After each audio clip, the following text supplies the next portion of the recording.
올해 초 만취 상태로 차를 몰다가 길을 건너던 10대 2명을 쳐 크게 다치게 한 혐의로 고등학교 교사가 재판에 넘겨졌습니다.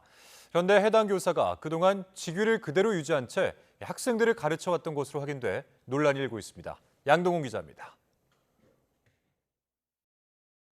도로 한가운데 검은색 승용차가 멈춰 있고 119 구급차가 도착해 있습니다. 지난 1월 대전의 한 교차로 건널목에서 길을 건너던 10대 자매들이 차에 치여 크게 다쳤습니다. 가해 운전자는 충남 공주시의 한 고등학교 체육부장교사 A씨로 면허 취소 기준을 훌쩍 넘는 만취 상태로 차를 운전하다가 사고를 낸 것으로 조사됐습니다. 쿵 소리가 나서 이제 밖을 나갔더니 차가 이제 서 있었고 여학생 둘이 이제 넘어져 있었습니다. 경찰이 이제 가해자분은 이제 음주 측정을 했고 사고 발생 넉 달이 다 돼가지만 A씨는 아무 문제 없이 학교에서 학생들을 가르쳐온 것으로 파악됐습니다. 관련 소식을 접한 시민들은 이해할 수 없다는 반응을 보였습니다. 시간이 이렇게 많이 흘렀는데 아직까지도 이렇다 할 조치가 없는 게 좀 납득이 안 되고 이해가 어려운 상황입니다. 중징계가 조속히 이루어져야 된다고 생각합니다.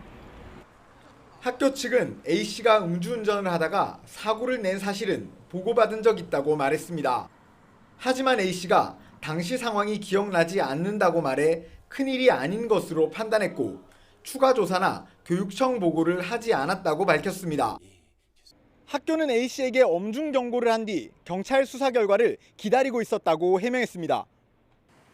학교와 충남도 교육청이 정확한 사고 내용을 파악한 건 수사 개시와 검찰 송치 통보가 이뤄진 지난 3월로 사고 발생 2달 만이었습니다. 다친 피해자들이 제대로 조사받지 못해 경찰 통보가 늦어진 건데 도교육청은 사고 내용을 파악한 뒤에도 이번 사건이 교사의 직위 해제 성립 요건이 안 된다고 밝혔습니다. 가해자 같은 경우에는 부장을 맡고 계세요.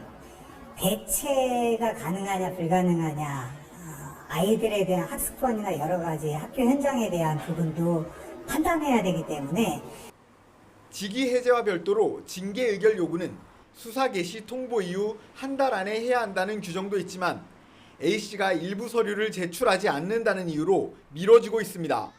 전국 교직원 노동조합은 최대 파면까지 고려해야 할 중대 사안이라며 경찰과 검찰 수사 결과가 명확한 만큼 빠르게 징계 절차를 마무리하라고 촉구했습니다. YTN 양동훈입니다.